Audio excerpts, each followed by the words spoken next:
YCP వాళ్ళు చేస్తున్న ఏవైతే కామెంట్స్ ఉన్నాయో, ముఖ్యంగా డిప్యూటీ సీఎం పవన్ కళ్యాణ్ గారి మీద ఒక ప్యాకేజీకి తీసుకుని సైలెంట్ అయిపోయారు. పవన్ ఎవరైతే చంద్రబాబు నాయుడు, మోదీ కూడా ఆంధ్రాలో ఎంత దోచుకున్నా సరే దోచుకొని ఇస్తున్నారని కూడా, దగ్గరుండి కూడా మళ్ళీ రూట్లు వేస్తున్నారని కూడా వాళ్ళ మాటలోనైతే వినిపిస్తున్నాయి. దీనికి మీరు ఇచ్చే సమాధానం ఏంటి? ఈ ప్యాకేజ్ ఎవరు ఎక్కడ ఎప్పుడు చూశారు, విన్నారు, తెలుసుకున్నారు? 1.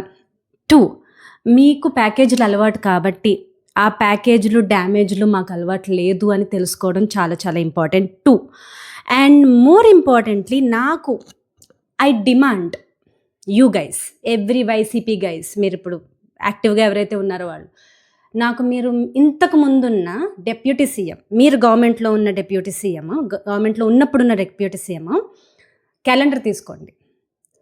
రోజు ఆయన ఏం చేశారు, ఆయన పవర్లో ఉన్నప్పుడు ఆయన ఏమేమి అచీవ్ చేశారు, ఆయన ఎక్కడెక్కడ తిరిగారు, ఏమేమి సాధించారు, కేంద్రం నుంచి ఆర్ స్టేట్ నుంచి వచ్చిన ఫండ్స్ని ఎలా ఖర్చు పెట్టారో మీరు నాకు కెన్ యూ జస్ట్ షో? మీరు మీడియాకి రిలీజ్ చేయగలరా అది? పోనీ ఇప్పుడు ఇండియాలో ఉన్న అన్ని డిప్యూటీ సీఎంస్ కన్నా కూడా, అందరికన్నా కూడా కళ్యాణ్ గారు ఎక్కువ పని చేస్తున్నారు. పని, he is bloody working every single day. మీరు చూడొచ్చు, every single day is reported, either in one media or the other it is recorded. Every single day he is going to a place or he is attending a meeting. మీలాగా press మీట్లు మాత్రం పెట్టుకొని అవతల వాళ్ళని తిట్టడానికైతే ఆయన పవర్ని వాడట్లేదు. 110% ప్యాకేజీలు తీసుకోవాల్సిన కర్మ లేదు. ఒక్క సినిమా చేస్తే ఇలాంటి 100 ప్యాకేజీలతో సమానం. అంత డబ్బులు వచ్చే సినిమాల్ని, so many crores, so much of money వదులుకొని, లగ్జరీస్ వదులుకొని, ఇలాంటి ఒక టఫ్ పాత్ని సెలెక్ట్ చేసుకుని జనాలకి ఏదో చేయాలి అని నిజంగానే చేస్తూ, కొంతమంది జీవితాల్లో వెలుగు తీసుకొస్తూ, కొంతమంది జీవితాల్లో నమ్మకాన్ని నింపుతూ, పాలిటిక్స్ అంటే మరీ అంత దరిద్రం కాదు, మేము కూడా ఎంటర్ అవ్వచ్చని మాలాంటి వాళ్ళని మోటివేట్ చేసిన గొప్ప నాయకుడు పవన్ కళ్యాణ్ గారు. ఆయన గురించి మాట్లాడే అడాసిటీ మీకు లేదు. మీకు గనుక అడాసిటీ సంపాదించాలనుకుంటే షో అస్ యువర్ వర్క్. డైలాగులు, కౌంటర్ డైలాగులు చెప్పడం కాదు, మీరు ఏం చేశారు రిలీజ్ చేయండి ప్రెస్కి, తర్వాత మాట్లాడుకుందాం.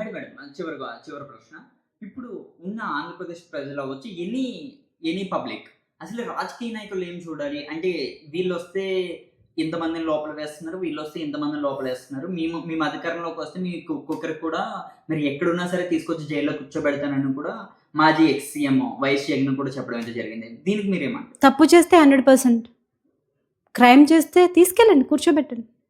మీ క్రైమ్ చేస్తేనే కదా కూర్చోబెట్టాలి, ఏం చేయకుండా ఎలా కూర్చోబెడతారు తీసుకెళ్ళి? ఇప్పుడు వాళ్ళు వెళ్ళి ఎక్కడో కూర్చున్నారు, పనిష్మెంట్ తీసుకుంటున్నారు అంటే, ఒకప్పుడు వాళ్ళకున్న ఫ్రీడమ్ని వాళ్ళు ఓవర్గా యూస్ చేయడం వల్లనే, వాళ్ళ నోరునో చెయ్యునో అతిగా వాడడం వల్లనే ఇప్పుడు వాళ్ళు వెళ్ళి ఎక్కడో కూర్చున్నారు.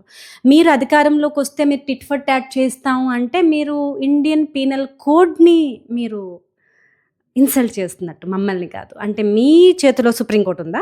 మీ చేతిలో హైకోర్టు ఉందా? మీ చేతిలో చట్టం ఉందా? మీ చేతిలో చట్టం ఉందని మీరు మాట్లాడుతున్నారంటే you are not a eligible politician, you are not eligible leader. మీ చేతిలోకి చట్టం తీసుకుంటామని ముందే ఒక రౌడీలాగా చెప్పదలుచుకుంటే అది ప్రజాస్వామ్యం కాదు అని నేను చెప్పదలుచుకున్నాను. జగన్మోహన్ రెడ్డి మళ్ళీ 28 ఎన్నికల్లో 29లో సీఎంగా అవుతాను, మళ్ళీ నాది అధికారం అని కూడా వాళ్ళు చెప్పడం అయితే జరిగింది. దీనికి ఒక్క ప్రశ్న మీరు ఏం సమాధానం చెప్తారు? ఆల్రెడీ సీఎంగా అయ్యి సొంత చెల్లితోనే తిట్టించుకుంటున్నారు. మేమెందుకండి? జనసేన వీర మహిళలు, జనసేన సైనికులు ఎవ్వరు అడగక్కర్లే. మీరు షర్మిల గారు అడిగేదానికి సమాధానం చెప్పండి చాలు. మీ సొంత చెల్లి, మీ రక్తం పంచుకు పుట్టిన చెల్లి, మీతో పాటు కాలినడకన ఎంతో కష్టపడి మీ పార్టీ కోసం పనిచేసిన మీ ఓన్ సిస్టర్ అడిగిన ప్రశ్నలకు గనక మీ దగ్గర సమాధానం ఉంటే అప్పుడు మీరు ముఖ్యమంత్రి అవ్వడానికి ఆలోచించండి. ఈ మధ్య చాలా రియల్ సిస్టర్స్ వస్తున్నారు, అన్న అనుకుంటూ ప్యాకేజీలు తీసుకుని. వాళ్ళ మాట మేము వినము. రియల్ సిస్టర్ ఏం మాట్లాడుతుందో అదే రియల్ సిస్టర్స్ మాట్లాడే దాని గురించి మేము పట్టించుకోం. రియల్ సిస్టర్ అడుగుతున్నారు, మావిగన్ అప్పుడెందుకు చేయలేదు, ఇప్పుడెందుకు మాట్లాడుతున్నావని. దానికి సమాధానం చెప్పండి. మావిగన్ అనే స్లోగన్ మీరు పవర్లో ఉన్నప్పుడు ఎందుకు చేయలేదు అన్నా అని మీ చెల్లి అడుగుతుంది. If you have answer then talk about becoming a CM. Thank you.